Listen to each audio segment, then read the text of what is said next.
Hello, everybody. Hello, Dave. Good to see you this morning. Hopefully all our mechanisms are working well.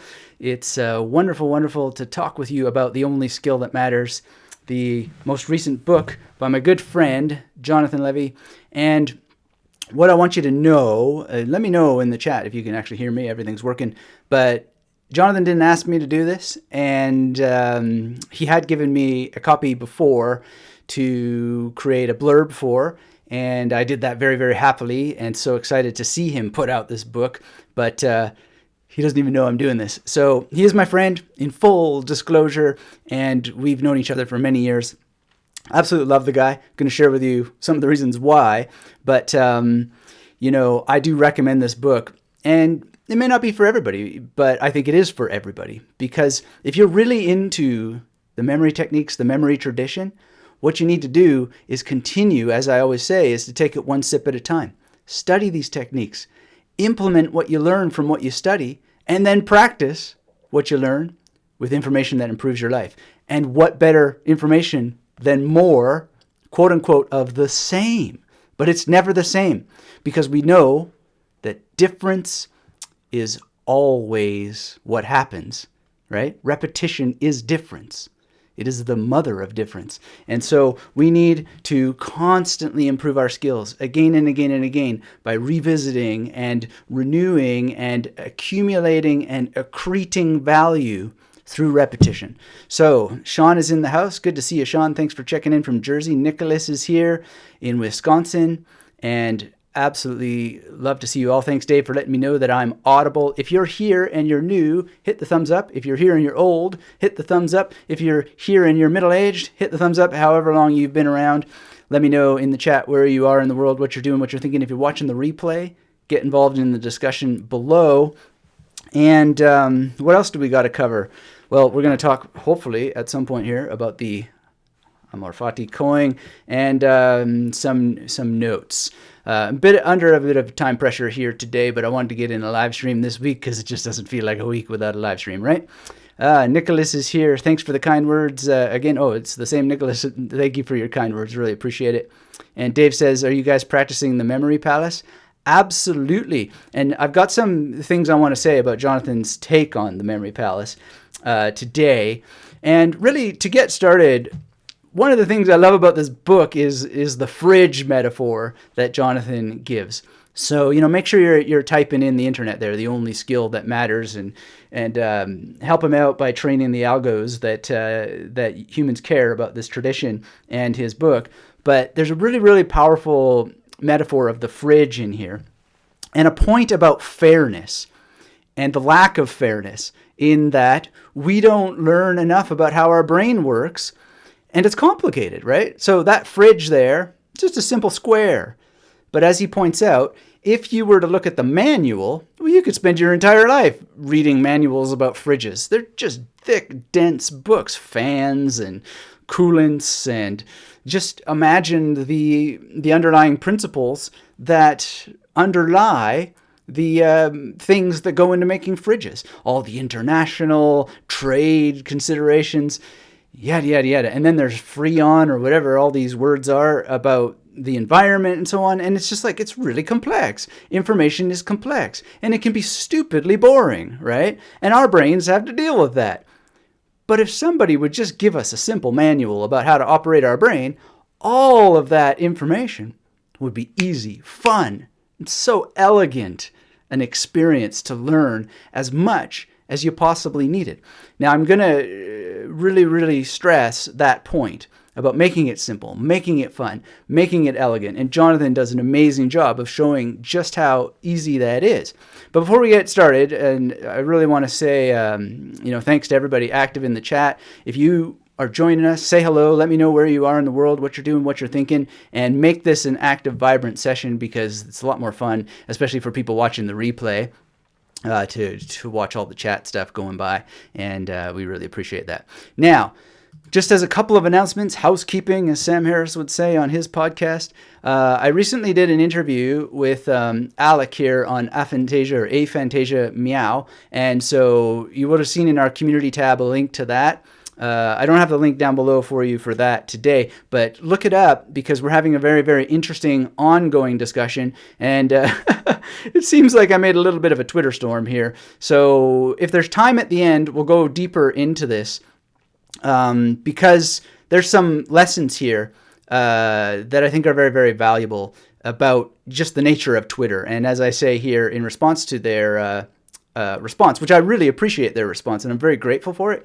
I just said, take care on Twitter, because I think that, there's some nuance, and the speed of judgment that people make is a little bit fast sometimes these days. And I may be as guilty of that as anybody, but nonetheless, amor fati, right? We must love our fate, that these kinds of things are going to happen, speed of judgment, assessment, and so forth. And that's just getting back to Jonathan, because he's very good. He's a meditator, and I'm sometimes a hot-headed guy, and I've seen him very rationally just blaze through text, and I want to share some of those stories today for you. But we'll talk more about this after, because it deserves some nuance. But you can go and check out that interview with aphantasia Meow on his channel, and he was celebrating 1,000 subscribers. So check it out if you're interested. Now, a lot of people have been asking me about Study Hacks Live, and there's something about that coming, and we may be talking about what that is on the next webinar that I'm doing. So I've created a brand new webinar called Relax Your Memory. If you want to join us, go to magneticmemorymethod.com/RX, and the link for that is down below in the description. So you can just clickety-click that and take you over there. And I'd love to see you if you want to join us on this webinar at magneticmemorymethod.com/RX. The dates are there. I like to use Time B to figure out time zones and all that jazz. So check it out. And wow, Nicholas is 9 years old. The Cheyenne Nicholas kid. Amazing. I had no idea you were 9. So we need a mnemonic for that. I usually use Brad Zup for 909, right? Z for 0 and P for Zup, or P for P, sorry, 9 for P. In any case, sometimes some mnemonic associations come at a different time. All right, so now, in terms of The Only Skill That Matters, I absolutely love this book, and, I owe a huge debt of gratitude to Jonathan, because he was part of saving my life. Because as I've been sharing on the community tab earlier this week, I was really not healthy when we met. I was drinking like crazy. No slight to my boy Daniel here, but I think he has better hold over his alcohol than I ever did. But I just didn't look good. I was super bloated, and I was in so much pain. So don't let that smile trick you. I was not in a good place. I was depressed all the time, really fat, and I kind of hid it a little with black clothes. And I was not approved by the Comics Code, far from being superhuman, as Jonathan would put it. And even when we were working together, I was just like pretty bedraggled and so forth. But the next time we worked together, I'd lost a lot of weight. And it was because he was my SuperLearner, so to speak, helping with some data, some science and so forth to figure out how we were going to get me to health again. Because this bad psoriasis arthritis had me so crippled, I couldn't even walk for a while. I was on crutches. I almost bought a cane to make it permanent disabled jewelry, right? And I knew in my mind, no, that's not the way to go. And part of that ability was just having good friends who, helped. And I just watched him speed read a lot of science and, come up with some great clarifications about what I could do and help me stress test different things that I wanted to do. And I really appreciate that.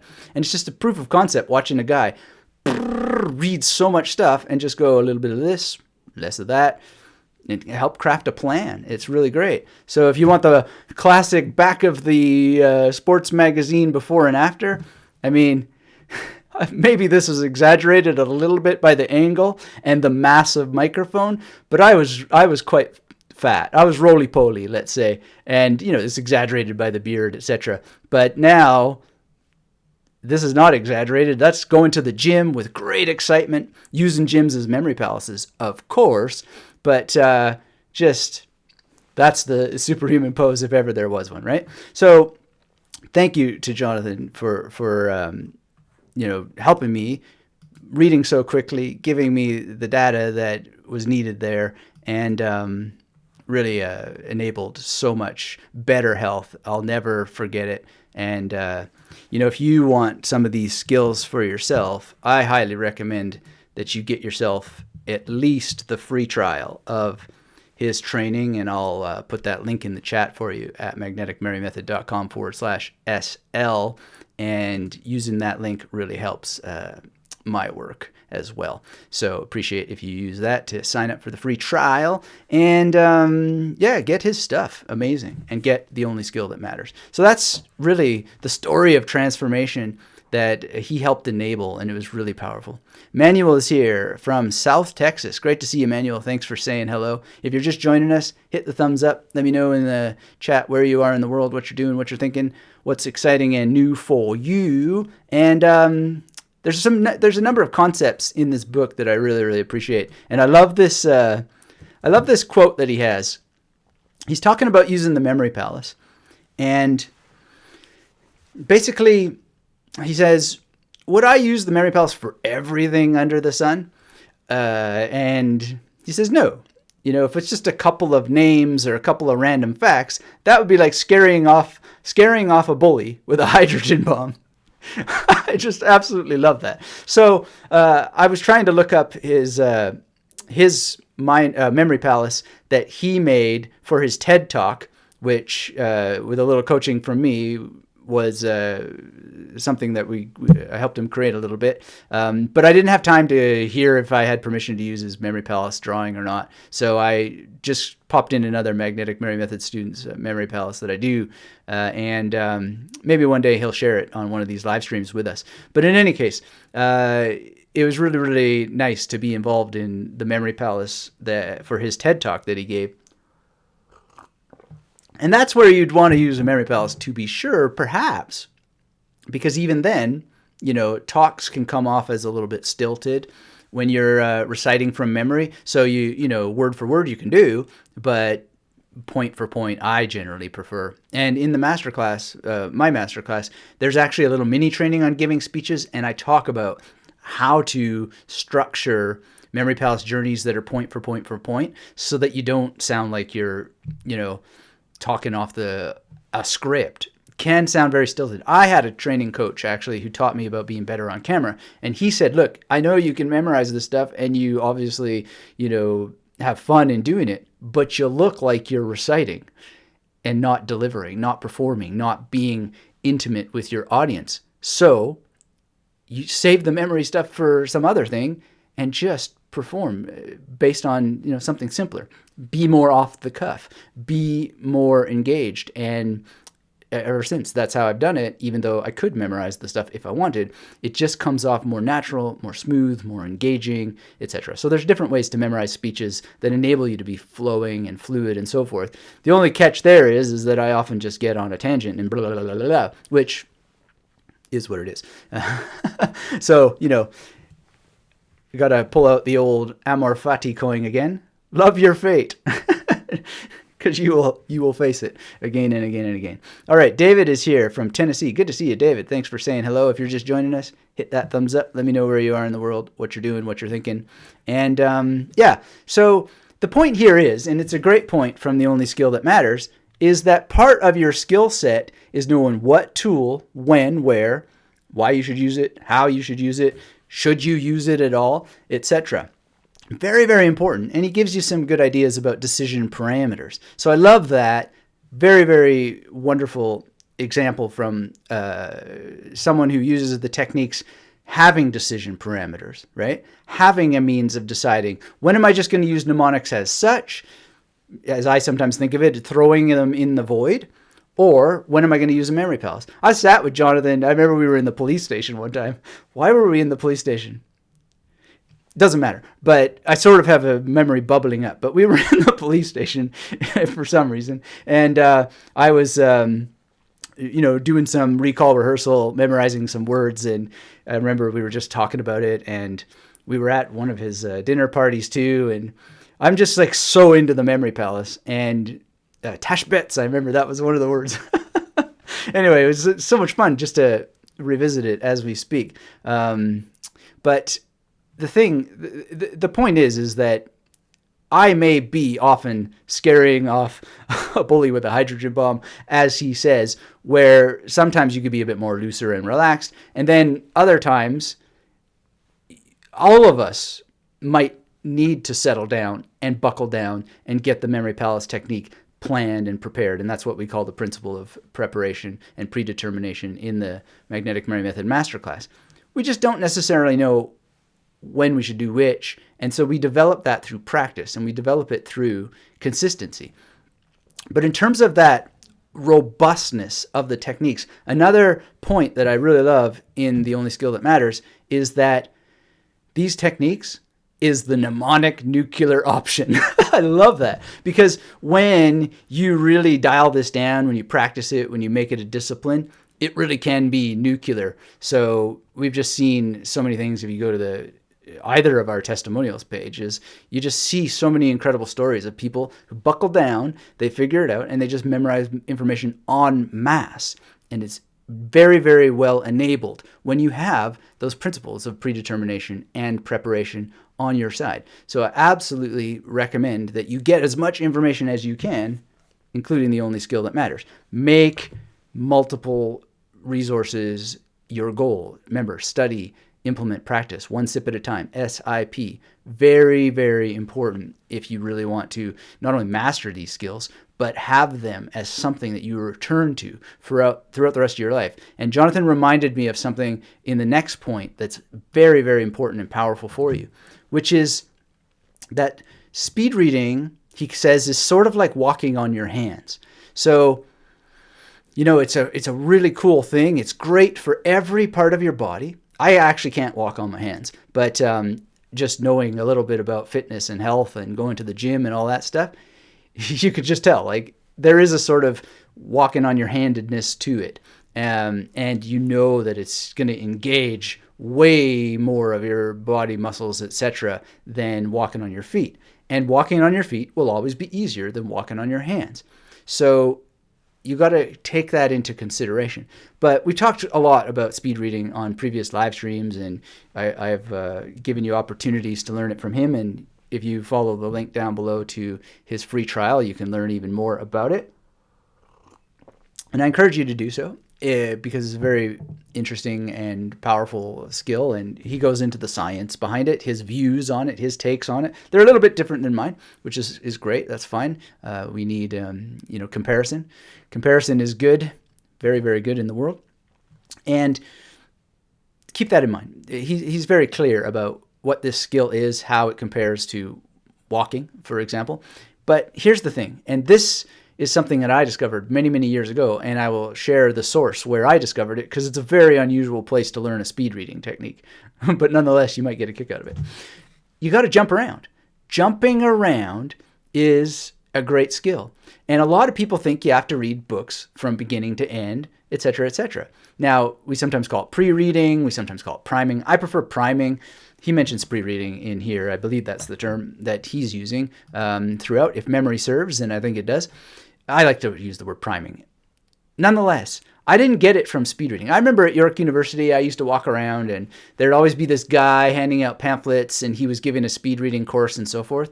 And I decided I'm not going to go to that speed reading course. I'm just going to go and figure out what speed reading is. So I read Buzan, found Buzan, and found as many of his books as I could, read them, and I was like, oh, that's what speed reading is?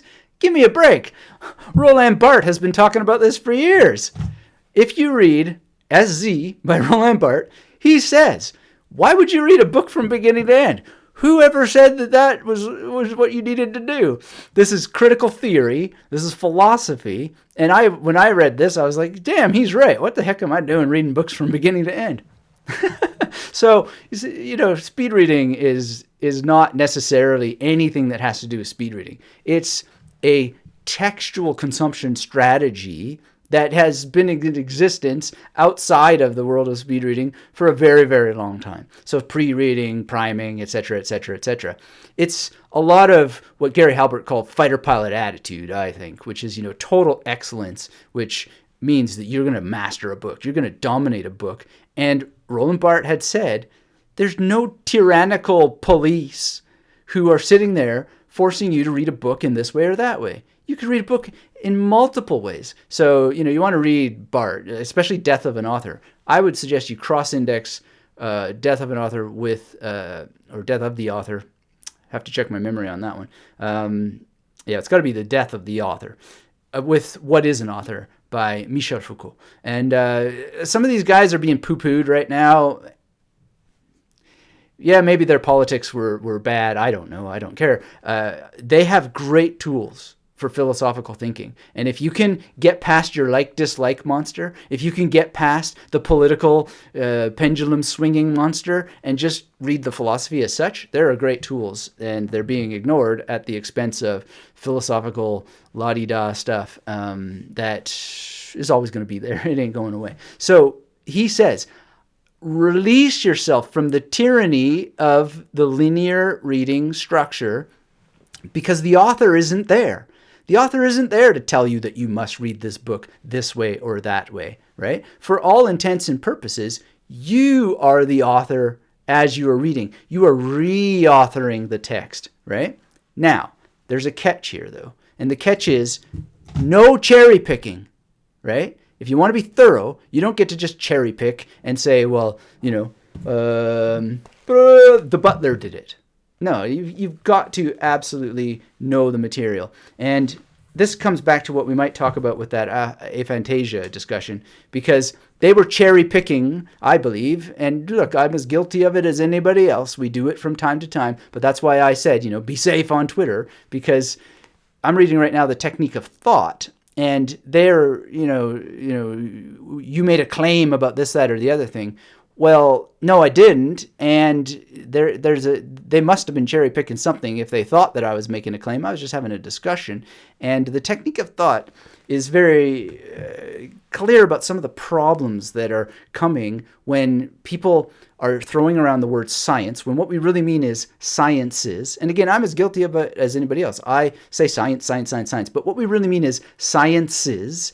And people keep saying there's consensus in the scientific world about this, that, and the other thing. Well, how could there be when there are sciences to be dealt with, not science? So people are going around cherry picking. We're all as guilty of it as anybody else. And we have to own it. We have to take sort of leadership of that. And we have to be careful that when we release the tyranny of reading from beginning to end, that we don't lead ourselves to cherry picking, because that's not knowledge. That's not thorough scholarship. That's not wisdom, right? We have to be thorough. So one of the problems with speed reading is that people end up cherry picking. They do end up skimming, and they're not really reading. So, you might want to cross-index the magnetic Mary method and Jonathan's teaching so that you have the fullest, most robust understanding of what we're both talking about, in order to enable you to actually not only be able to read faster, but make sure you're not cherry picking. And there are some strategies, and very, very good ones, about just cross-indexing your memory palaces in particular ways with some tools that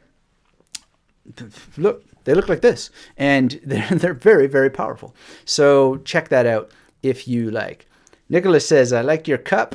You're 32 years old and your daughter is 9 years old. Okay, sorry. I saw you write, I am 9 years old, but you're 32, your daughter is 9. Excellent. So 32, I love that. That's Johnny Cash in my PAO. What is 32 in yours, and what's 9 in yours? So Brad's up and Johnny Cash. Johnny Cash, it's also my 2 of diamonds. So if you listen to that aphantasia interview that I mentioned earlier, you'll hear me talk about that.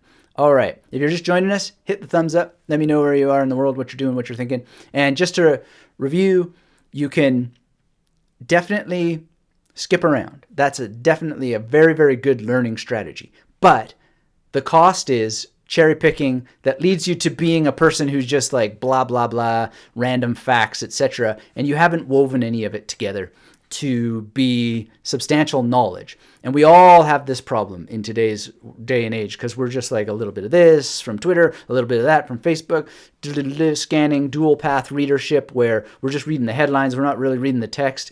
And because of the speed imperative of the internet, sites are being rewarded that have a certain stickiness because people just go blah, blah, blah, blah, blah, but nothing's getting in. Lights on, nobody home. That kind of stuff. Digital amnesia or digital dementia. Digitale Demenz. I like that in German. It sounds even more. But we got to escape these problems. All right. Aphantasia Meow is in the house. So we were just talking about you. We've been talking about you. I'm doing what I can to promote your interview with me and your channel and your good works. So thanks for being here. Thanks for saying hello. And we got to do one of these lives together very, very soon. Glad to have you here. Wonderful, wonderful, wonderful. Anyway, I don't know if you saw the Twitter mini storm that has come up since your video was released, but hopefully it's going to lead to good things, and I know it will. All right. Well, thank you. You rock as well, Alec. Wonderful that you're here. Anyway, this is all very, very important. It's all very, very important because you need the only skill that matters, and it is thoroughness. It is thoroughness that helps you lead to transformation. Okay. Now, the sort of kingpin of the whole book that I took away that I want to share with you that I think is so important. We all know this, right? There's nothing new here. You must read to lead, but it's not merely to lead others. It's to lead you, to lead yourself. So I shared at the beginning of today's live stream how Jonathan helped me so much by speed reading a bunch of texts on science and so forth. But it worked because I was capable of leading myself, right? And he gave me things to read. He didn't read it for me. And so I was able to better lead myself to get those things together. And that's what the whole point is for you, right? So invest in yourself. Get the materials. That's the only skill that matters, is that you read to lead yourself. And you read to lead in such a way that you can perceive leadership in what you're seeing in the world that people are trying to tell you, and that you can take action on it, right? Because, as they often say, information is not knowledge until it's applied, right? And so you've got to do that. You've got to be able to lead yourself because others want to help you. They want to help lead you. Now, I've got this new acronym that I'm playing around with, EEC, which is Expand Existing Competence. And that's essentially what you need to do. It's why you need to keep reading. It's why you need to continue to practice SIP, so you can expand your existing competence, right? Because you have competence right now, but you've got to read to lead, not merely others, but yourself. And then you can help others because you know that the best way to continue learning these techniques is to teach them. Teach your heart out, right? So again, intelligence, it can include interesting knowledge and all this sort of stuff. And you can be a guy who rattles trivia off and people are like, whoa, I can't believe how much you know about that. But at the end of the day, what matters is the ability to solve problems and to solve them well, right? Not just to solve them, but to solve them well, to solve them thoroughly. And you want to be able to reinforce working solutions and then improve those solutions consistently over time so that they stick, so that they get deep into your procedural memory, right? So that you can do better and better and better on autopilot without having to think about it. You just charge forward. And this is what makes this book great. It will help you do those things. So, do I recommend the only skill that matters? Absolutely. As I've already done for the reasons that I shared. So if you're just joining us and you missed the beginning, then you might want to go back and see the story of transformation in Technicolor glory details. Fat me, much more fit me. I really attribute a lot of it not just to the fact that I had some special access to Jonathan because we collaborated on courses together, etc., and not just because he was able to help me find better science to read and to help me stress test some things that I wanted to try, but also because the history behind all of my learning and ability to learn was it switched on my ability to see value in the world, right? Because sometimes the simplest things are easy to dismiss as valuable, as wisdom, because you don't have that existing competence. So you've got to always expand your existing competence. And the more you expand your existing competence, the more room you have for the seeds that fall in your life to grow, to blossom. And the more ability you have to water, right? Because life is what? Life is just Water, weed, repeat. Water, weed, repeat. Life is a garden.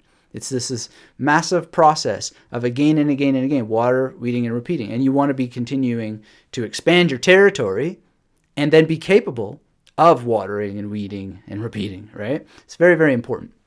And this, again, comes into this wonderful title, The Only Skill That Matters. I don't know how I'm going to beat that with my title of my next book. I don't know if I'm even going to try. No, obviously not, because it's not a competition. But it's a great title, and it gets to the point. So, yes, I recommend this book highly. Let's check in with the chat. Rodolfo is here. I haven't seen you for a while. Great to hear from you. Great to see your name again. You say, I think that applies to every information, be it in books or in videos like YouTube courses. Information without application is latent force. Beautiful way of putting it. I love that, Rodolfo. And so good to see you again. That's amazing. So, Rodolfo has been a huge supporter of both our initiatives, Jonathan's and mine, for many years now.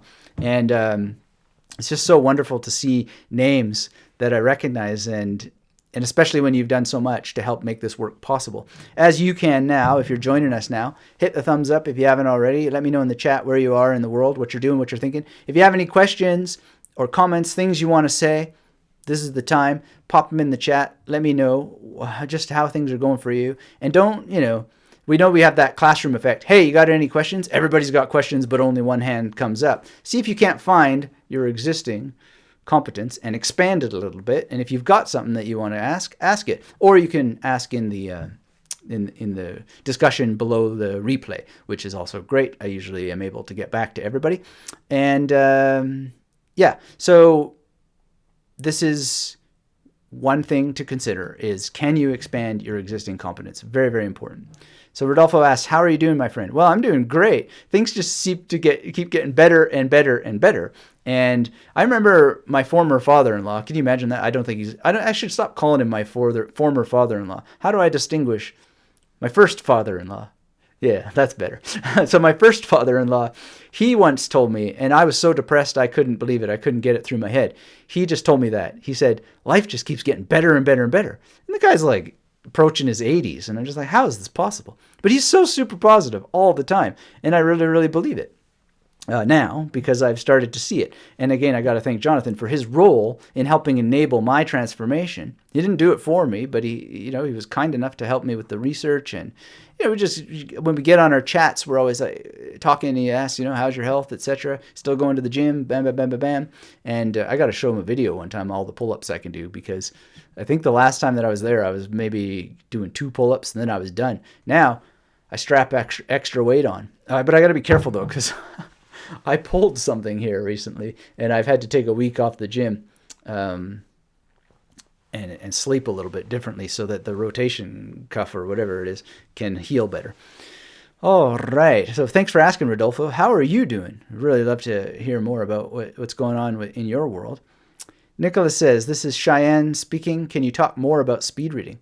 Well, I think that's something I would really recommend that you get from Jonathan, because he focuses on it and he's done a lot of great work on it. So go to magneticmarymethod.com/SL and I'll pop that chat in there for you.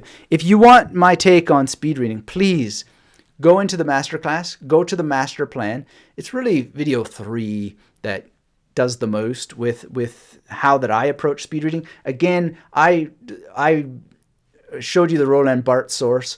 It's a heavy-duty book, SZ. You might read it and go, what the heck is he talking about? This is his source of speed reading. It's not that clean or easy. I had a lot of experiences. Look, I went to graduate school. They made us take a course in bibliography and research methodology and so forth. I picked up quite a few tricks and tips from there that I later cross-indexed with memory palaces.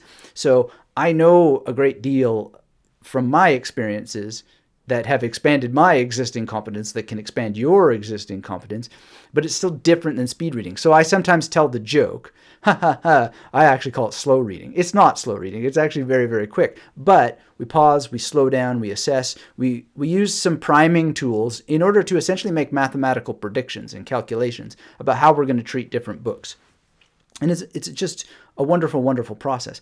But if you want things that are related to how he speed reads, which is very different than how I speed read, Well, I don't speed read. I just jokes, slow read. I sometimes call it bibliomancy, which I love that term because it's got a sense of a little bit of magic to it. But again, to that previous point, you skip around, but you don't cherry pick. And so there's a huge risk in the cherry picking. It's one of the biggest criticisms of speed reading. Oh, they're really just skimming. Well, that's partly coming from the fact that a lot of people are really just skimming and they don't really know what the book was about. They don't know what date it was published. They don't know who wrote it. They don't know the publisher. They don't know how many chapters it has. They don't know some of the references, etc., etc. And sometimes that's true of me as well. But when I was doing my university studies, it was very, very important to know that stuff and know where things fall in history. At least know the decade, right? If not the exact year. This is super, super important. Because I remember in my doctoral studies, one of the people, his name's Ted Goosen, and I was totally blown away when I learned that he's actually a translator of Murakami, if that's the name of the guy, yeah. If memory serves, that's the name of the author. And I was just blown away. He's a translator of a very, very prominent novelist.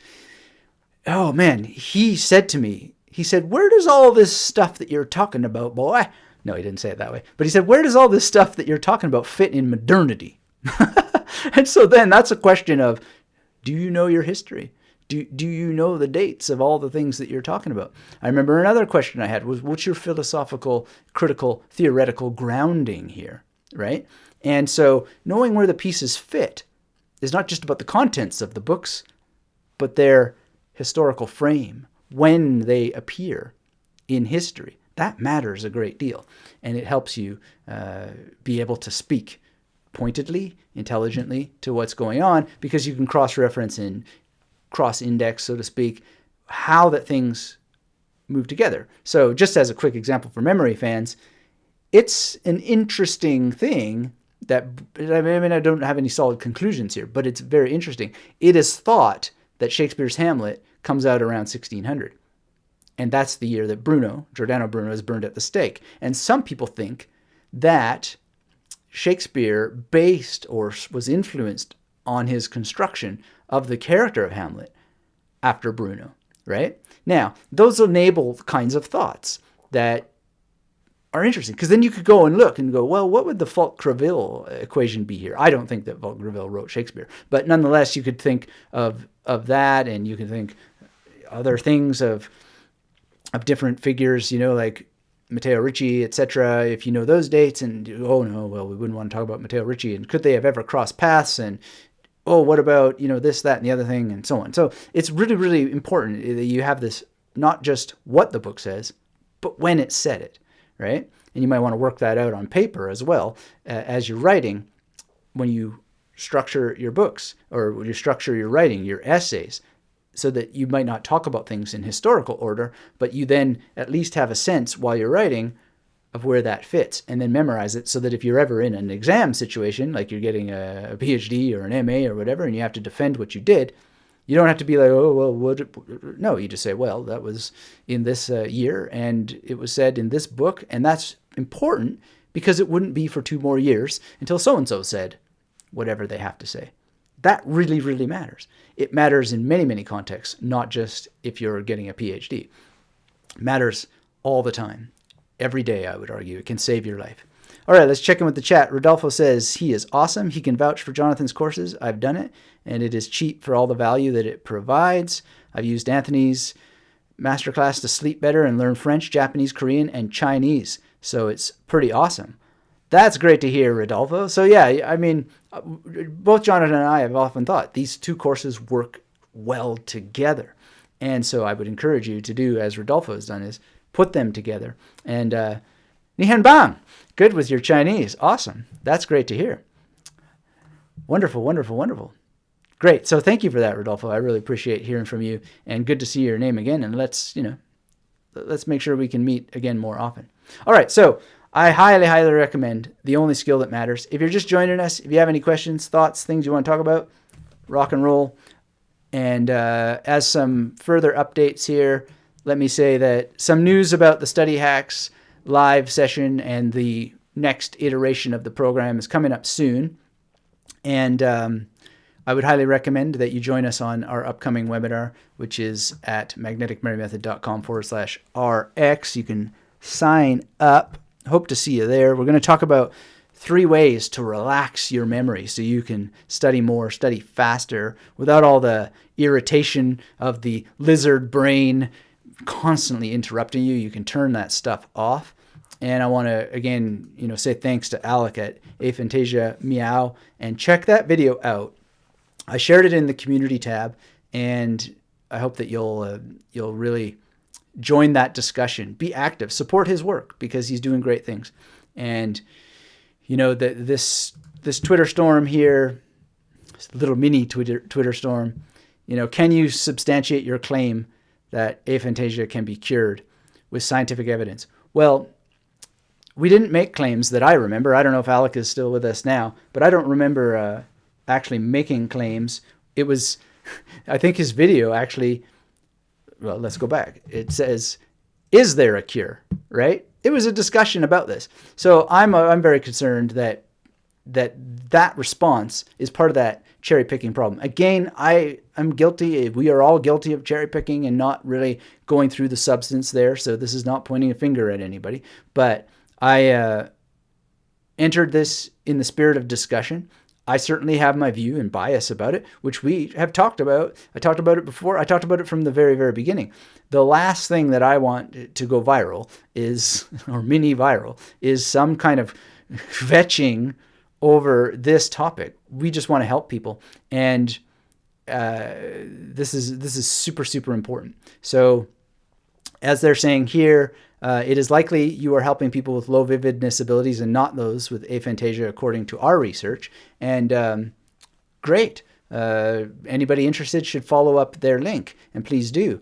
But as I say here, that could be. I've always thought I had a low visual threshold. But having popped, I think I overplayed my previous experience. Note that this is a conversation with Aphantasia Meow, who is working with aphantasics. I do not believe either of us made claims.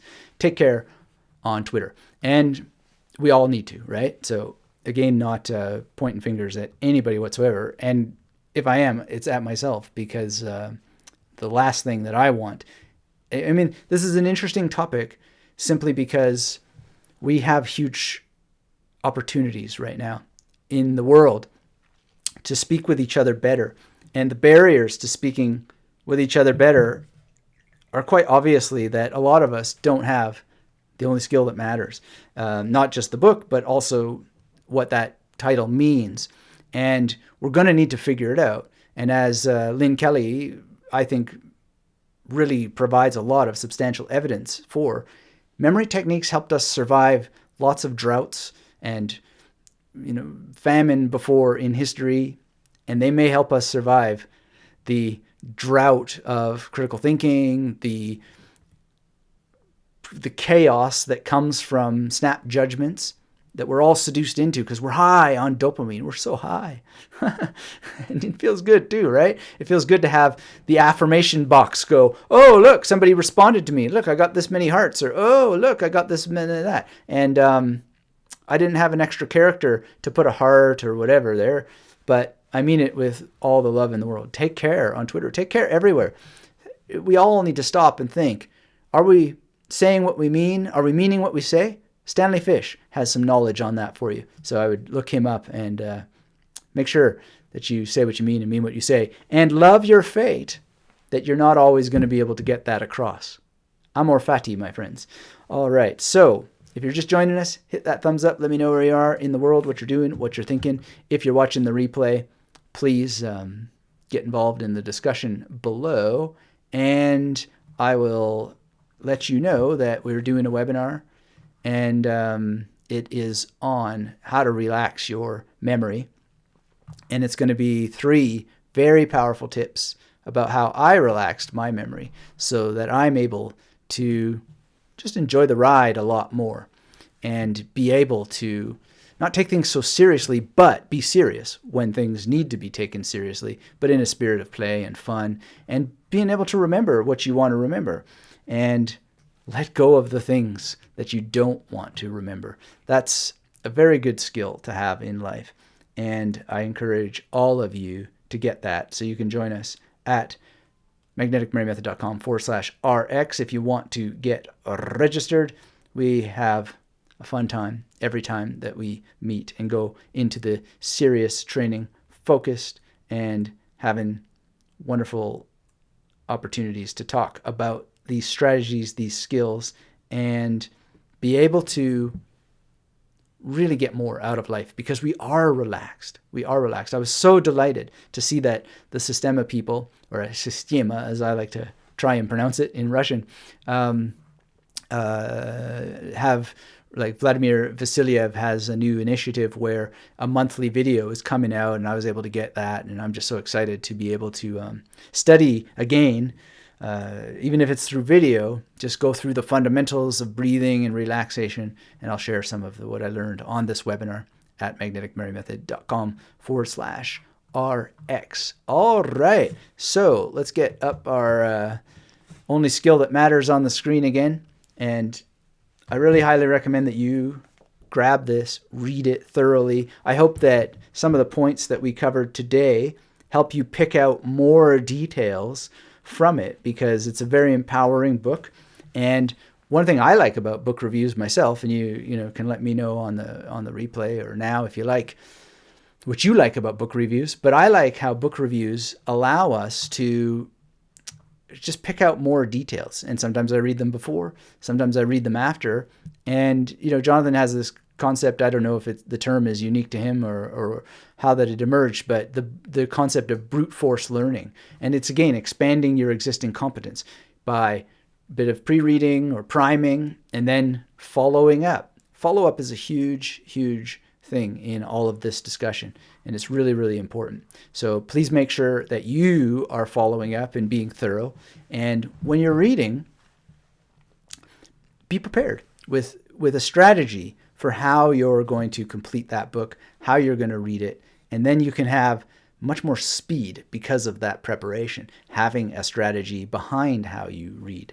So a lot of fun. So read The Only Skill That Matters. I want to thank Jonathan again, and I look forward to, I miss him. I miss you, brother, and I hope to see you again very, very soon. And I don't know when that will be, but I know that it will come, to be sure. All right. So anything else that we got to cover? In my journey, speaking of reading and rereading, Memorandum is one of these books that I read again and again and again. And it's so much fun to exactly follow these principles of follow up, reading again, looking at other resource materials. So Woody Aragon, he had released a video course version of this, and I leapt at the chance. Like, theoretically, should just be able to read the book again, right? But it's cool to actually see him perform it and then talk through his performance and so forth, and then get out the deck of cards and do it. And so I've only had, I've done it with my wife, which is not really performance, but I had one chance to perform one of the routines, and it is so amazing. It's so much fun. Maybe my performance is not so amazing, I don't know, but the person I performed for, William, he really got a kick out of it. He himself knows a little bit about magic, but he was still blown away. And it's just really, really fun. And it's really a stretch of your skills to work with this kind of thinking. And the thing is that principle again, expanding existing competence. So started with the book, wasn't quite there. I could memorize a deck of cards. That's not really the problem. But it's memorizing a deck of cards and some additional things, which I'll do my best not to give away his secrets, but memorizing those additional things. And then there's memorizing the actual procedure of the performance. And just, there's a lot. Magicians really reserve massive respect. They are masters of memory because there's so much memorization and decision parameters that you've got to deal with because you're doing it live, right? You've got audience management, and you've got to be prepared to execute any last move, even with your head cut off. And if you've ever done magic, you have the opportunity to have your head cut off every single time. And likewise with learning, right? So you've got to have strategies in advance. You've got to have the only skill that matters, as Jonathan puts it. So I really, really highly encourage you to get this. And thank you for being here with us today. Really appreciate seeing you all. And we'll be doing another live stream soon. Make sure that you follow the links below to get the free trial of Jonathan's training. Get his book, support the work. Type in The Only Skill That Matters into Google. Help train the algorithms as you go through it. That this tradition is important to humans. We've got Skynet world, it feels like, much of the time. And imagine that. We have to train robots that we like these things, or else the robots will hide it from us. Isn't that weird? Looking forward to the new Terminator, by the way. And looking forward to thinking more about some of the new trends that are coming out in movies. So I've recorded a talk about Joker, but I don't know if I'm going to release it, actually. But in any case, we'll see. Because I have another YouTube channel, if you don't know, on film studies, and not sure if I'm going to release it yet. In any case, thank you so much for joining us today. Come and visit me at magneticmarymethod.com after you go get The Only Skill That Matters. Follow those links below. If you, it looks like we got a question here. Let me stick around a little bit because it is from Reclaiming Life, one of my favorite brothers in the Magnetic Mary Method familia, as we like to call it. Reclaiming Life says, memorandum is one you read again and again despite having just mentioned it recently and it only coming out in 2017. Have you been keeping up with Chris Ramsey's memory efforts? Well, 2017 was a long time ago. And let me qualify what I mean by reading again and again and again. I don't mean from beginning to end. I mean going through it and going, okay, did I really pay this routine its due? So I've read it from cover to cover, but I go through and then I sort of think, all right, so what might I add to my skill set now? What might I actually try, and so forth? Also, I'm going to honor him by not showing any of the pages inside, but I also like to look at his mnemonics, and I've looked at them several times. And then as a kind of test, it's kind of like a resilience test. Will they interfere with mine, right? Because I didn't end up using his mnemonics. I need to find the artful and tasteful way to push back a little bit, because, and this often happens in magic books, there's this kind of poo-pooing of using standard mnemonics in memdeck routines. And I was at a training recently for magicians, and I asked the question, like, why would you memorize a deck that way when you could use memory techniques? And that magician gave a very, very good answer. I don't have a quibble with it. I don't care how you memorize the deck, if you use mnemonics or not. But I'm very, very interested in why there's a sort of negative aspect to, or what feels to me negative, and I'm biased, obviously. And so, my wounded little heart, I'm just a sensitive little flower. Don't hurt the mnemonics. But nonetheless, it just seems strange to me that there's this division, and it's really interesting anyway. And I try to keep it just in the neutral, interesting area. Why would it be that way? And then there are some magic texts where people are like, yeah, you can use memory techniques. Like, why not?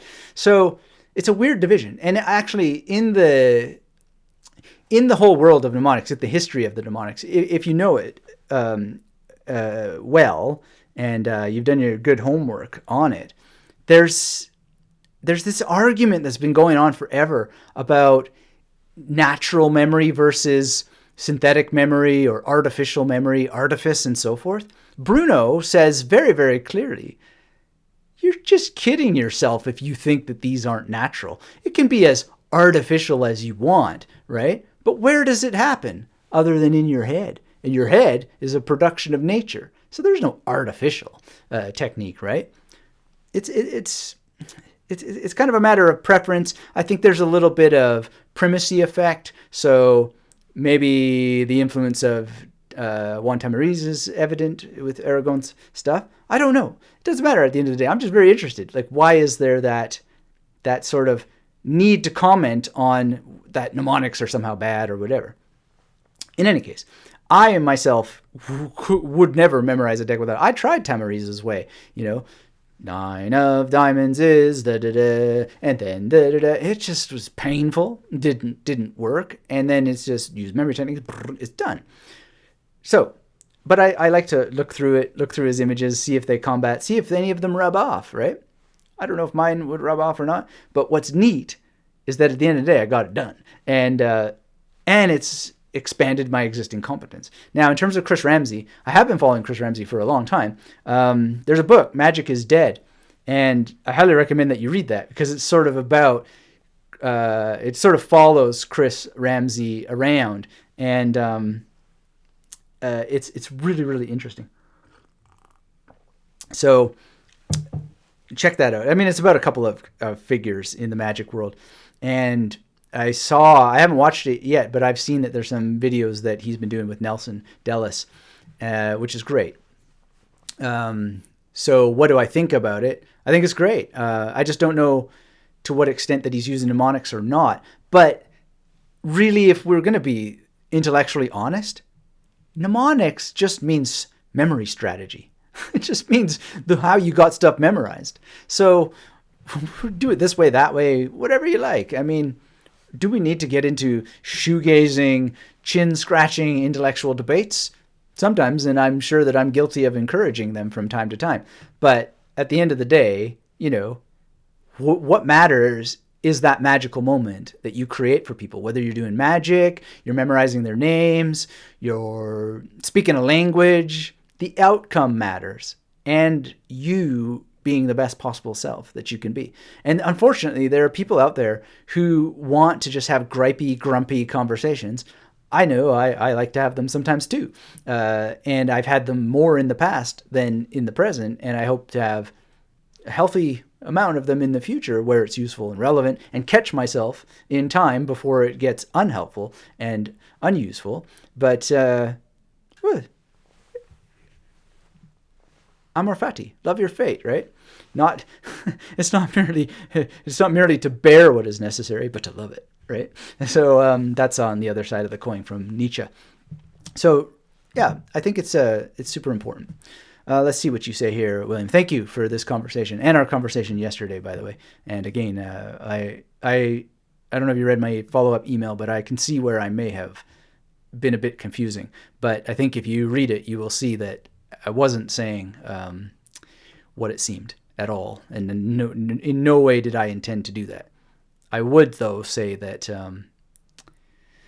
that I'm not sure that our current host is as clean and clear as, or even as remotely innocent, or even in any territory of innocence, especially with some of the things that are going on. And I'll skip around and dance around a little bit, and be indirect, because, who knows what can happen if we actually say things that are on our minds these days. But I think you know what I mean. All right.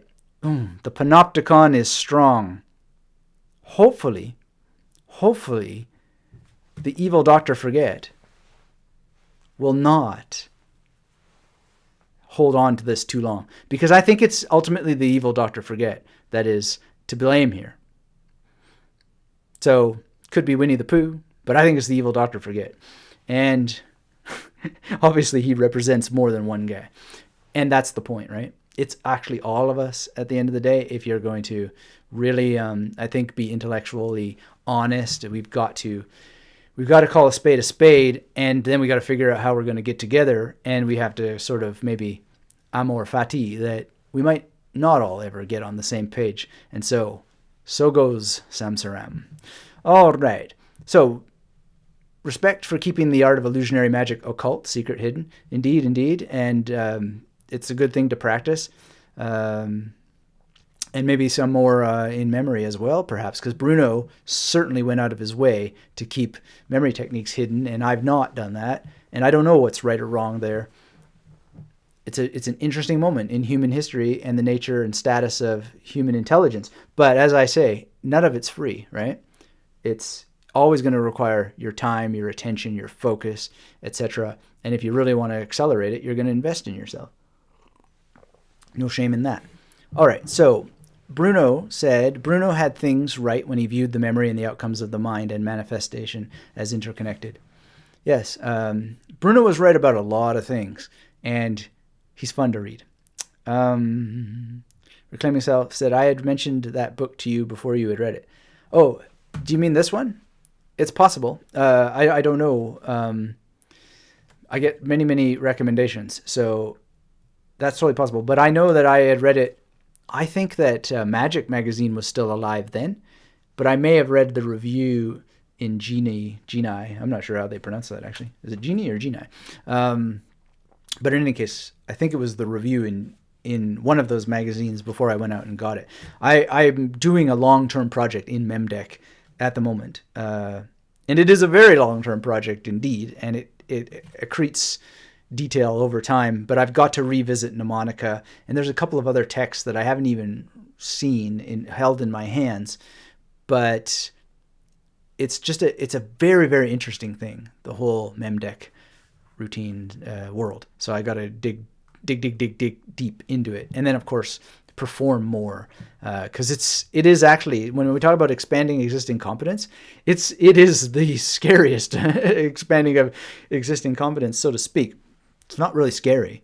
All the more reason to be on the relax your mind metaphor if you're ever nervous. You've got to be able to go with it. You've got to be able to make mistakes and then just have a best alternative, out, so to speak, so that you can get back on track. Anyway. Oh, so you're saying, look, I think I got to read all your comments before that I respond. Anyway, you say memorizing names and my linguistic skills. I think Reclaiming Life, your memory is better than mine, which is good. That's what we want. Coaching effect, right? I'm so delighted that James Gerwing won the 2019 Canadian Memory Championships, for example. And when that interview comes out, our timeline in production is like a little bit off right now. For multiple reasons, but it's amazing to me how much more integral that was than I thought. I'll let him say it in his own words, and I don't want to overblow it either because he did the work, but it's really interesting to me how that worked out. Anyway, coaching effect is very, very interesting to me at the moment, and it has been for many, many years, and that's what any real teacher wants, is for the student to outpace the teacher, right? It's very, very important to any real teacher. So I love that. And likewise, in my film studies career, I absolutely love that one of my students did so much to the point of like being in the Kubrick house with Kubrick's wife and, doing this on-hand research in Kubrick's house, right? I love that. And I love that some of the story consulting that I did has led to some great things for other people in excess of what I would ever do myself in that world, just because I have some skills that they were able to enjoy. So that's always the goal. And I think that we all can enable others in that way if we train to do so, and we get together to get behind each other to enable ourselves to enable others and expand our existing competence, EEC. All right, Months asks, does the book mention the memory palace? Oh, yes, indeed. It's called The Nuclear Option. But if you go back and watch the replay, you'll see some decision parameters around it that we talk about. Reclaiming Life says, the Norse mythological gods have so much that we can learn from. It's also such a great way to view deities as worthy of respect and veneration rather than worship, and their coverage of aspects of life. Yeah, that's really important. That's really important. I took a seminar with Fred Ulfers, who's one of the big, I don't know what his status is today, but he at the time was one of the big Nietzsche experts, and I took a seminar on Nietzsche with him, and that really helped me understand Nietzsche better. And Nietzsche said something similar. It's, respect, veneration, not worship. And so the whole God is dead thing really is not so much, hey, God is dead, but if that's the way you're going to respond to your idea of God, he may as well be dead, right? Because that's not the respect and veneration you make to a deity, the way that people go about in religion. And I think Nietzsche was spot on about that, actually. And he was pretty spot on about a couple of other things, too. And, I sometimes have been thinking in my project to reduce the inner voice, the inner I, das innere Ich, if Nietzsche actually didn't maybe escape, he didn't go comatose as a bad thing, but perhaps he was liberated in that Vedantin sense. Who knows? I don't know if he was a Vedantin or not, but I doubt it. But nonetheless, there was that sort of Upanishadic influence through Schopenhauer that may have been there. And I've read recently and heard that Hume may have had access to some of that Vedantic material through travels to Italy in advance of what we might have thought was possible. So there's more research to be done there. I don't know if we'll ever get back down to it. As James Joyce said, you can dial all the way back to Adam and still might not know how the apple tasted. Actually, that's not what he said, but close enough. That's in Finnegan's Wake, which is highly interpretable. It has a lot of polysemy. All right. So yeah, month. Yes. And, I got to ask Jonathan if I can start using his image of the Memory Palace for his TED Talk, but this is a nice little slim book. He's talking about Harry Lorraine, and I didn't even think of it, but I might as well stroke my ego here, because in the acknowledgments, because I do still have one, I'm trying to get rid of it, but he says here that over the last 7 years I've had a number of mentors. Over the last 7 years, I've had a number of mentors who taught me a great deal of what I share in this book, including Dr. Lev and Anna Goldentouch. The same is true of Dr. Anthony Metivier, who also taught me how to make an incredible living teaching it. Thank you for your generosity, friendship, and mentorship. I hate to think where I'd be without it. And as I hope to say at the beginning, I'd hate to think where I'd be without you, Jonathan. So that's very touching that you would say that in your book. And getting a little emotional here. So if you want to know why I'm so emotional all of a sudden, go watch the beginning of the live stream and see my before and after pictures. Before Jonathan, after pictures. I don't have alcohol in my life at all anymore. I never thought that would be possible. But it is. And girl of my dreams, etc. So there you go. It's possible. It's possible. You can do it. But you need to have the best possible people on your side.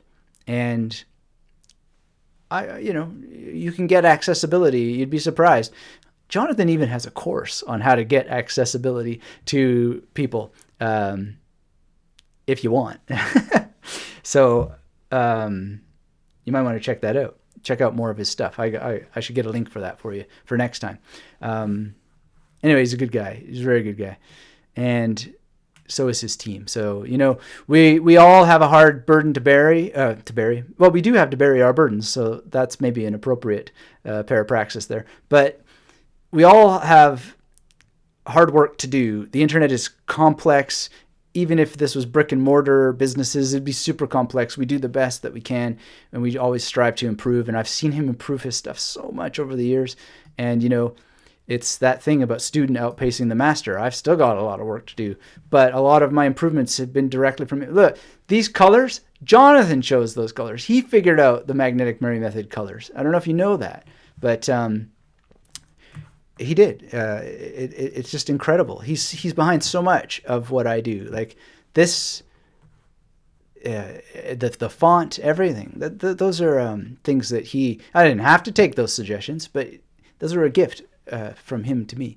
And I really appreciate it. And I will never forget these things. So Reclaiming Life says, Levi has acknowledged you and your teachers time and time again. Oh, that's great. And I likewise his. And so, and it's important that we acknowledge our teachers. I've mentioned Tony Buzan again and again and again and again.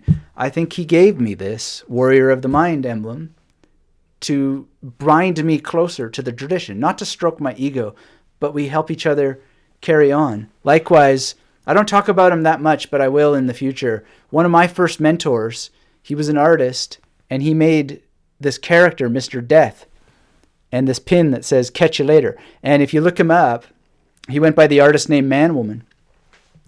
He has this painting called Princess to Die For, and it's Mr. Death kneeling in front of Princess Diana, and the paparazzi are all behind her, all with their photographs. It's just, he was such an amazing artist. And he passed away, unfortunately. Patrick Kimball was his actual name. And he was I would consider him my first, well, actually, There was another guy, but let's call him my second mentor. But he was my first major mentor in terms of people who are super productive. I mean, Man Woman had his art, if I remember correctly, in the House of Blues. I think Dan Aykroyd was one of his biggest clients. I don't know if that's true, but that's what I have in my memory. And he was just such an incredible guy. And there was this show, it was called Weird in BC, I think. And it later turned into Weird Homes. It was a Canadian show. Anyway, I remember when we were kids, my friend Kirk and I have to tell you about Kirk sometime. We were we were watching like this late night TV show or something. And Weird in BC. I'm sure that's what it was called.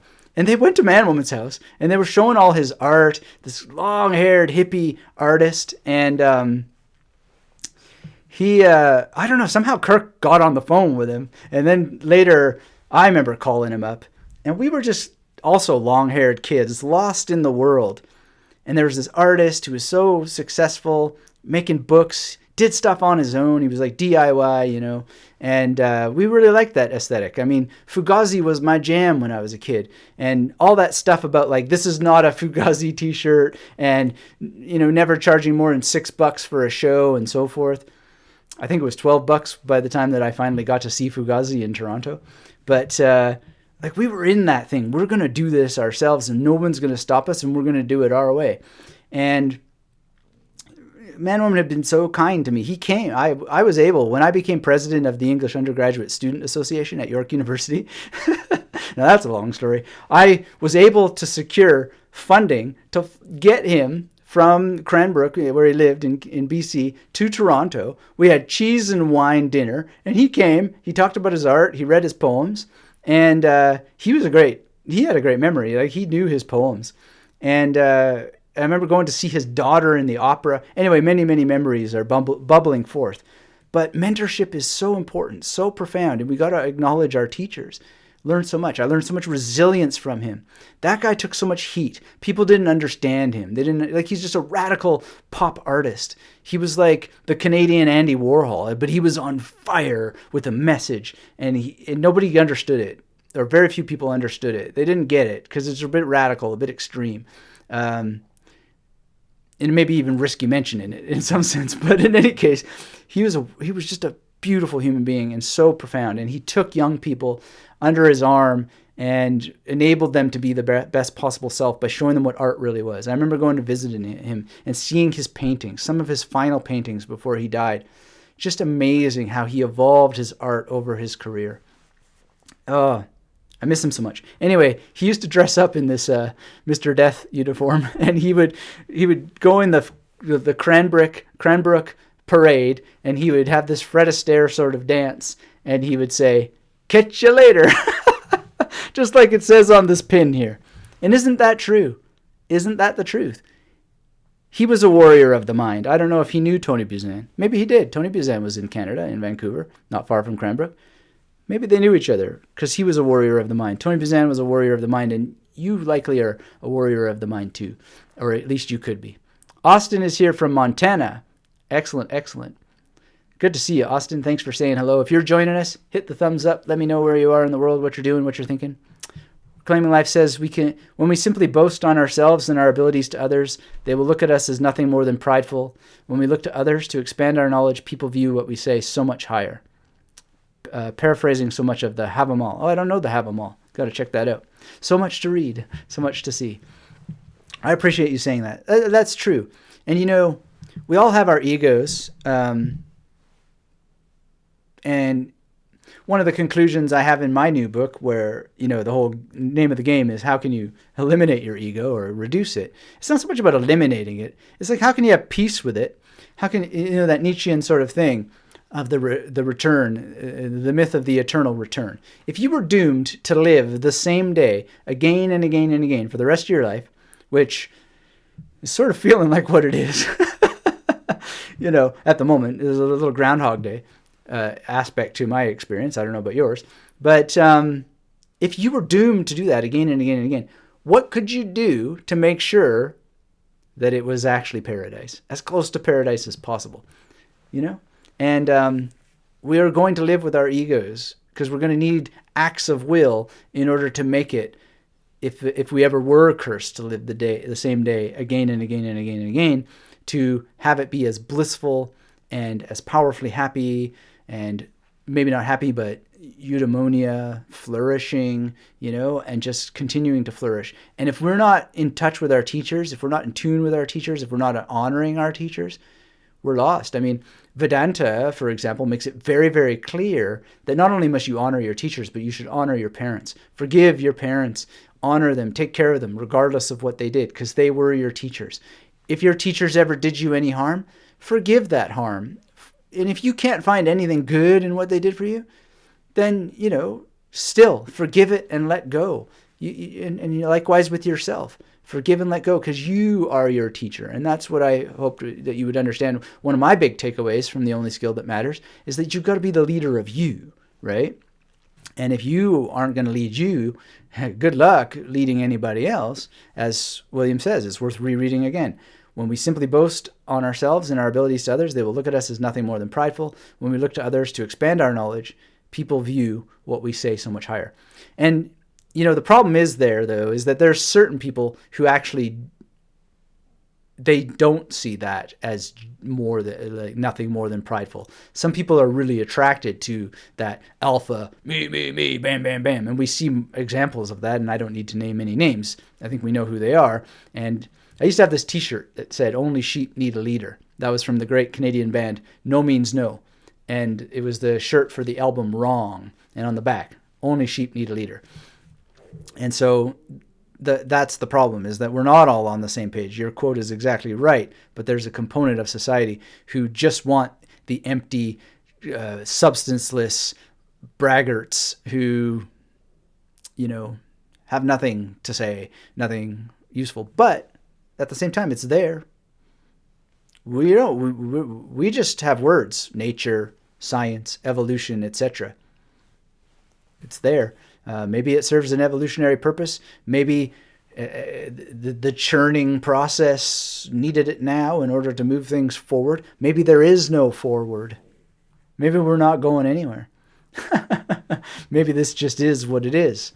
I don't know, but I'm happy to let it go. I like this guy, Fred Davis. I mentioned him in the end of the book that I'm releasing soon, and he has this great line in his work that in the Book of Undoing, if memory serves, is what it's called. I didn't memorize the line, but basically he's talking about how people whine and cry about traffic or whatever. And he says, they shouldn't, turn without signaling. Well, I noticed that they do. It's so funny. They shouldn't have wars. They shouldn't have combat with each other. There shouldn't be poverty, etc. Well, I notice that there is, right? And it's not to be humorous. It's not to be, dismissive of it. But we, in our minds, we build up such force and hammers against it, that as if our thoughts and dislike of it is going to somehow change it. Well, is it? We notice that a lot of people try to make change, and sometimes they do, but sometimes they don't, right? And so part of relaxation is just relax, accept, and do what you can, and be intentional about what you can, and be the best possible person that you can be in that. But we do notice that despite our likes and our dislikes, the world is what it is. So Fred Davis is a great resource for some guidance around that. I like that guy a lot. He's a cool cat. And word on the street, if I understand what he says, is he used to have a comic book store, which is probably part of his swagger, because he's really cool. But I digress, and we sometimes do get digressive at the end of these live streams. Reclaiming Life says, growing up in New York, just south of the Canadian border, I had many of the Canadian stations from TO, and I remember that show. Oh, great, yeah. Yeah, so Weird Homes started in a smaller way. And I can't think if it was the same host. But cool that you've seen that. And I think it was called Weird in BC. Anyway, this is back when I was 14 or so. But so much cool stuff. And yeah, I don't know, were you able to get Quirks and Quarks? That was another good one. Suzuki's The Nature of Things. Peter Zalski's Morningside. Amazing stuff. There's fun footage of Peter Zalski with, what's his name? It'll come to me in a second. Anyway, he's with this pop star. What's that guy's name? All of a sudden, I'm having the ugly sister effect. Iggy Pop. He's Peter Zalski with Iggy Pop. Anyway, if you put those two names, it's hilarious. Because Zalski he doesn't take nonsense from anybody, right? He's really soft. He's that typical sort of apologetic Canadian, but he doesn't take BS from anybody, including not Iggy Pop. And when you see this confrontation and how Iggy Pop is kind of just like, hey, this guy's actually got some kahunas, at least as I remember it. Anyway, at that time, Iggy Pop was kind of like a Marilyn Manson without makeup, and you can see how, I think anyway, Marilyn Manson is kind of repeating some of the Iggy Poppiness in some way, and I think self-consciously as well. All right, so William says, I remember Crooks and Corks, but not the other two you mentioned. Okay, so I wish that I could find the archive of Morningside. Morningside was CBC Radio, but Crooks and Corks was CBC Radio also, but it also had a TV show. The Nature of Things was David Suzuki, and that was TV, but I think it also had a radio component or version. And another one, if you can find it, I would love to find some of these archives, was Brave New Waves. And so Brave New Waves had a couple of hosts over the years, at least two. Patty Schmidt was the one that did the bulk of the years that I listened. But Brave New Waves would play just a wide range of really, really cool, interesting music, a lot of fringe stuff. But one of the cool things about the show is it would show how the center was much closer to the fringe than you would imagine sometimes. And that no entertainment is innocent. Really, really great. So if you can check that out. I don't think I ever heard a full episode with the original host, but the Patty Schmidt years I listened to pretty much, well, nothing's every week, right? But I listened to it pretty religiously for years, and I loved it. Oh, another one was the Sunday Night Sex Show with Sue Johansson, but that was only Sunday nights. Brave New Waves was Saturday nights, I think. Anyway, they had different patterns on different years, and then CBC broke up into CBC 2 and 3 and all these variations, etc. Samuel is in the house, says, how about relaxing and meditation? How do you view Stoicism? Great. Well, you might notice that I have my daily Stoic Amor Fati coin here, so I'm not opposed to it in any way, but I'm cautious about words, right? So I talk about Advaita Vedanta a lot, but I'm not a Vedantin. Getting close, but I don't think I'm ever going to buy into it, because if you're really switched on, what do you need the word for? Like, is Stoicism somehow, are there Stoicism police that are going to somehow and say, this is Stoicism, this is not? No, you can say, oh, that's kind of Stoic, you know?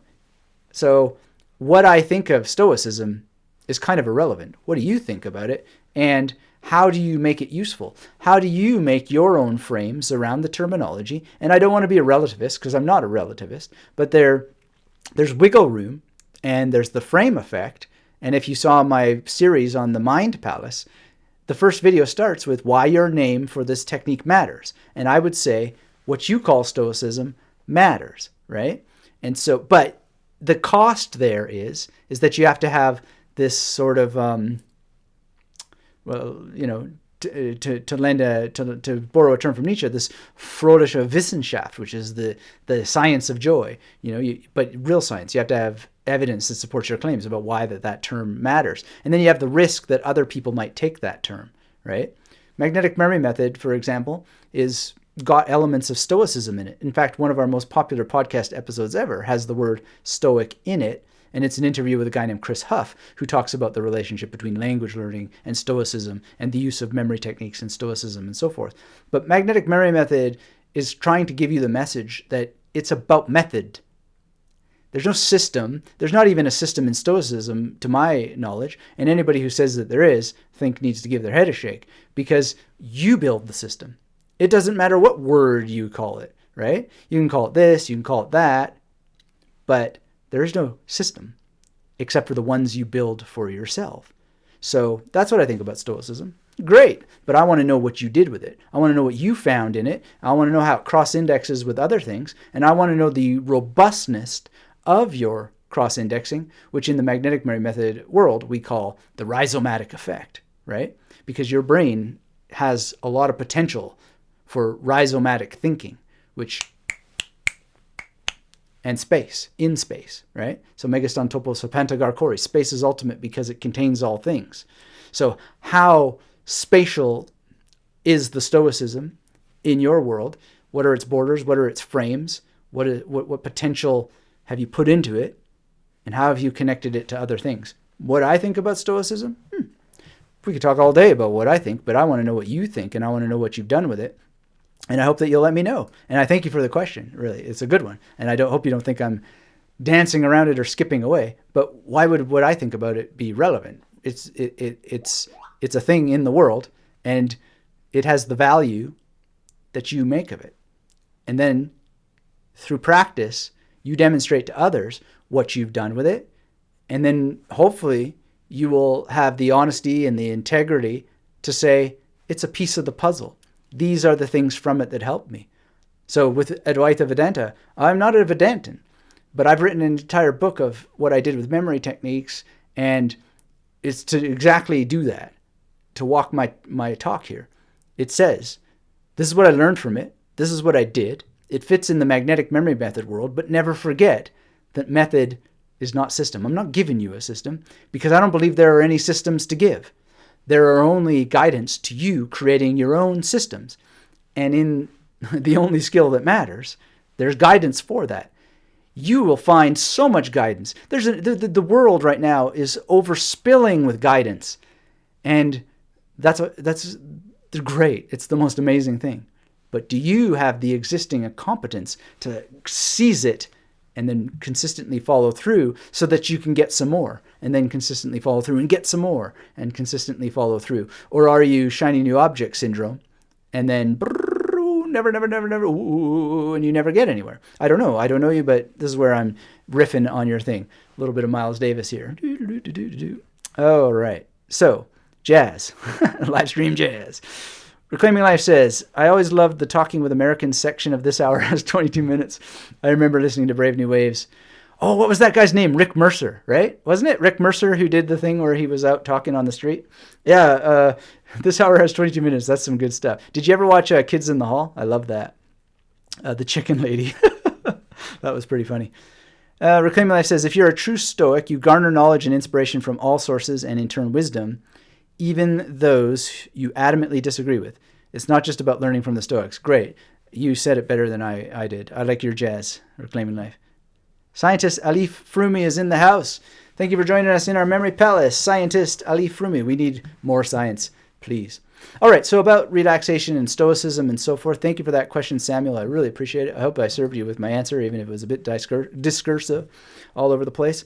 But that's my jam. So if you want to join us on the Study Hacks, or you want some news about Study Hacks Live and some more updates, make sure you join us on the webinar, Magnetic Memory Method /rx.com/rx, the Relax Your Memory webinar. That's going to be happening next week. Samuel says, okay, thank you. Well, thank you to all of you. And I really appreciate these opportunities we have to get together. For those in the mastermind, we're working out some technology. There's a bit of a blip in our flow. Andy Jenkins, who was part of that software that we use, he passed away recently. So trying to keep moving forward and also trying to think what's right for everybody's interests and so forth so that we can serve at the maximum possible level. So I'm going to be asking some more questions around that, but rest assured the mastermind is moving forward and growing in its value all the time. And so all of the replays, maybe today or certainly by next week, they'll be up and viewable in the mastermind area. And certainly in your emails, you'll have all the links back to them. There's as we were going through them and cataloging them, I was just like, wow, this is a lot of stuff. And, back to one of the lessons from this book, you can skip around, but don't cherry pick. make sure you have some thoroughness in what you're doing. And join us on this webinar, because one of the reasons why people aren't thorough and they get overwhelmed is because they're not relaxed. So relax your memory. 3 tips. They've been huge for me.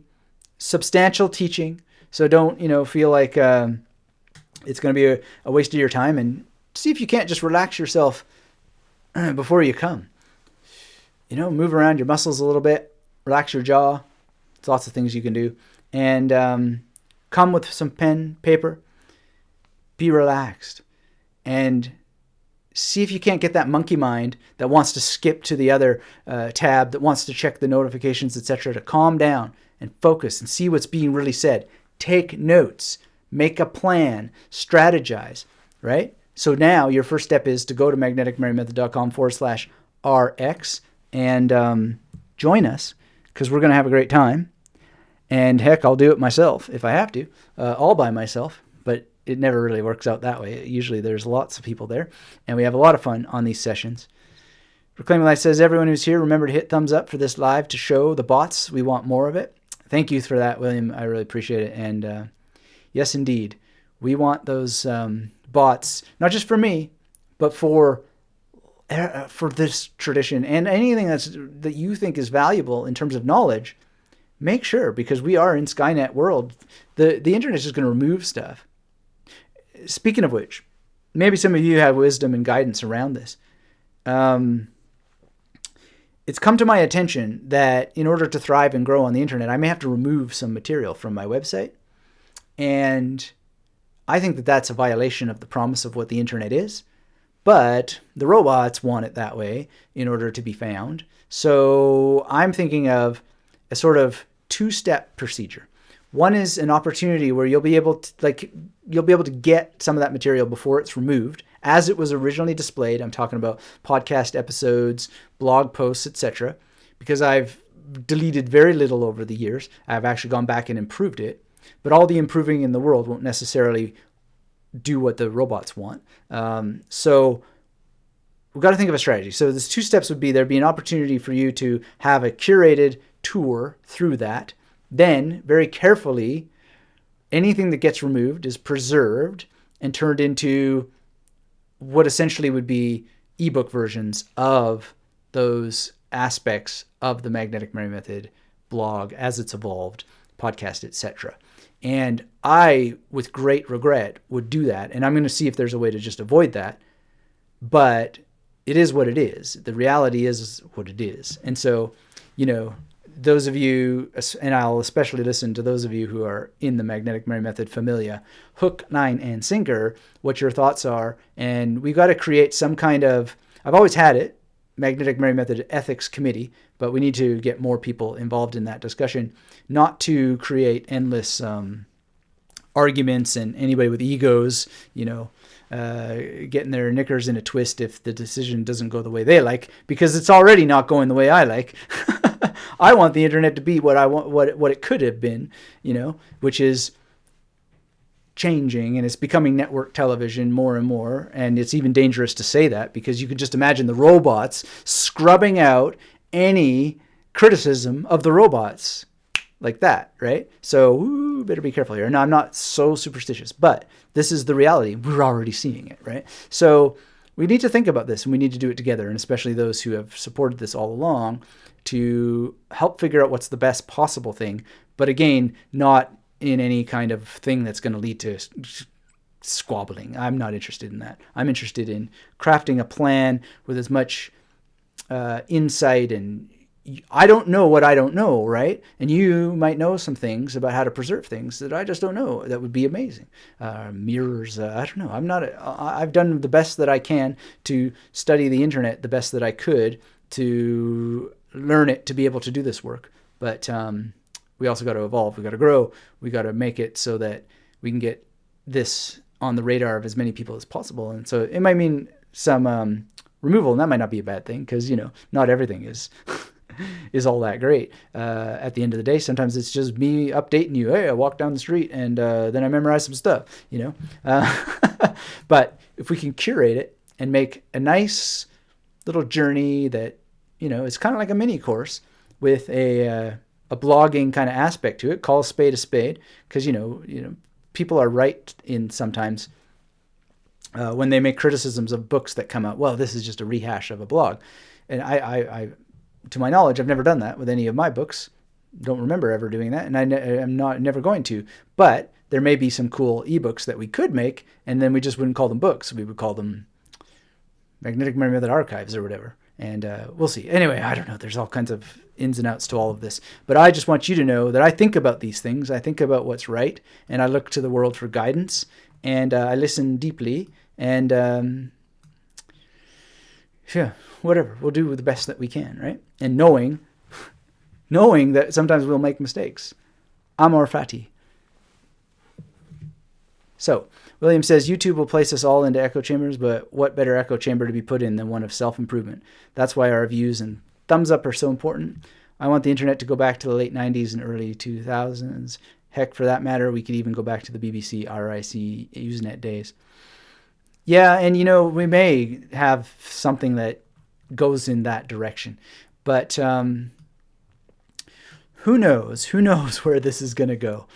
Let's just enjoy the ride for sure, first and foremost, but not so much that our critical thinking falls out, and not that we get into arguments with each other, but that we help each other make it each and every moment the best that it can be. So I appreciate your discussion in particular, William, and everybody who jumps in to discuss, everybody who hits that thumbs up, and who's shown support for this over the years, and who cares and makes this work. And that you go out and you memorize some stuff, and then you use it to help others. That's what matters. And if you can't figure this out, I'm thoroughly convinced that a lot of it has to do with that you're just not relaxed enough. So it can be in a number of things. We're going to talk about just 3 things, 3 strategies you can go out and immediately after the webinar put into action. It's called Relax Your Memory. Go to magneticmemorymethod.com/RX. Get yourself registered. And I got a meeting in just a few minutes from now, so I got a jet. But thank you for making this another exciting live stream. Get the only skill that matters. Read it. Come watch this replay again if you forgot the 3 points that I shared today. I think they'll unpack what it is that you can learn from it. Christian is in the house. Good to see you, Christian. So sad it's near the end, but I'm glad that you're here. Thanks for saying hello. I always love to see you, and thanks for the interaction lately on the Instagram. Instagram's like new weird territory for me, but as I was telling Reclaiming Life yesterday, ain't trying to be Jesus, but if I'm in it, it's the Church of Memory. So we'll play around with Instagram, see if we can get hold of the old evil Dr. Forget and get more people over here with us Edgars the elephants. All right, everybody. Thank you, as always. Until we have a chance to speak again, keep yourself magnetic. Bye-bye. Hello, everyone. I have no experience on speech or making videos or even posting videos on social media, but here's one of my first tries. My name is Lucia Huertas Muniz. I'm Puerto Rican. You're gonna notice that I have this pretty thick accent because my first language is Spanish, but most of you speak English, so I'm pretty good at English, hopefully. And I want to make this short video a feedback of the magnetic memory method masterclass, and I want to address 3 points. So the first one is that it helped me it actually helped me to understand what memory is. Back in the day, I was taking a lot of supplements, and I'm researching weird stuff. I think I did the wrong research because I never found the magnetic memory method before or anything similar, and I was just looking for supplements, teas, or stuff that can help my memory to just magically remember everything. And with the magnetic memory method, obviously I figured out the solution, and that actually was pretty helpful. So that's another part of my life that changed thanks to the magnetic memory method, and I think Dr. Metivier, is the creativity. So I know it's part of the magnetic memory method and memorizing stuff, but once it became part of my mindset, I went like, I noticed that having conversation with people, I was more creative, and everything they say, I was just making this movie in my head, and that's actually was very helpful because it made conversations less boring. And I don't know if you're one of these person that you think, or at least my personal opinion, I used to find it easier to have conversations and less boring if I would drink beer or alcohol. And now it's not like that anymore. I try to avoid drinking as much as I can, and now I don't even need it for conversations. I find it very useful to use your creative thinking and use it for conversations as well. And if you want to try that, maybe you tried that already, or you know how to do it, and it's just me, but that was pretty helpful. It helped me a lot. And lastly, I want to talk about my memory palaces. I have my notebook here, and I want to show you just some of them. I have a list. I have the stones and the colors, and then I start making my palaces. So this one is just a road, and I just put the numbers because I remember what was over there, and I was a little bit lazy. I didn't want to do it. Pretty much all of them I do them the same way, like the rooms, the numbers, and as you can notice, I was trying to find the simplest way and the easiest way to do it. So what I did, just have the room. I remember what's in each location, but I'm just using the corner, the wall, the corner, the wall, the corner, and that's what I'm doing.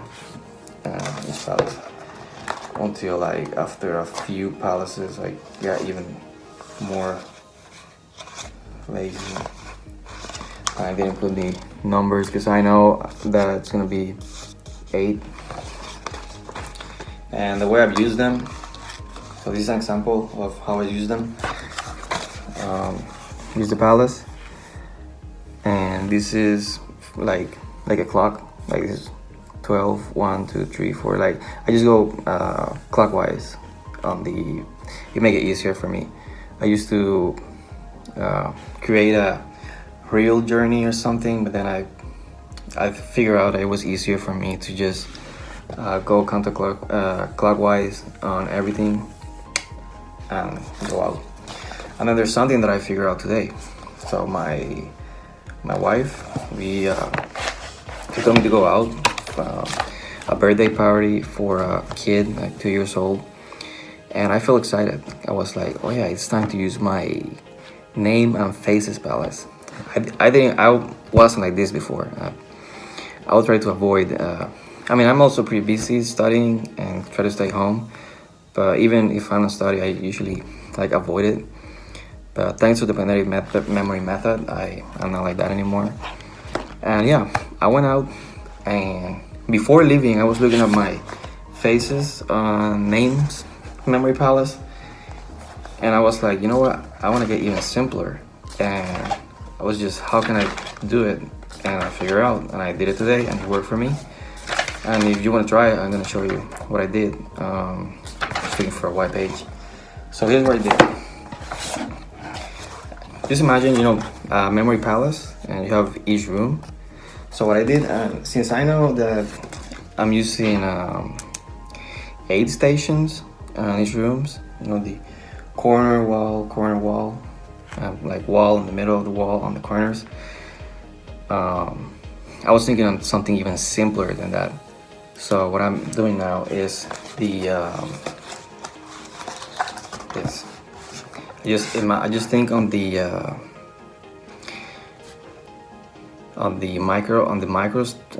macro station, and just each micro station is gonna have like this on the middle.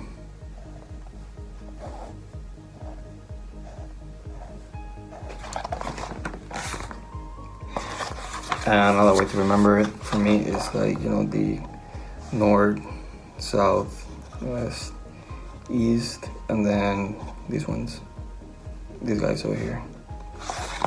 Yeah. So I go to the micro station. I go through the palace clockwise, and then I come here counterclockwise. So I'll start here. The first information that I want to store, I put it here, then here, then here, then here, and I go like this, like that. I did it today. Thank you. Overall, the magnetic memory method has been very useful. I'm currently taking 9 credits in 2 months. It's pretty hard, but I'll be done with one of the classes on 2 weeks. I'm glad of being part of this group. Thank you, Anthony Metivier, for the question and answers, for being so helpful here, and always answering comments and being active to helping us out. Well, thank you very much.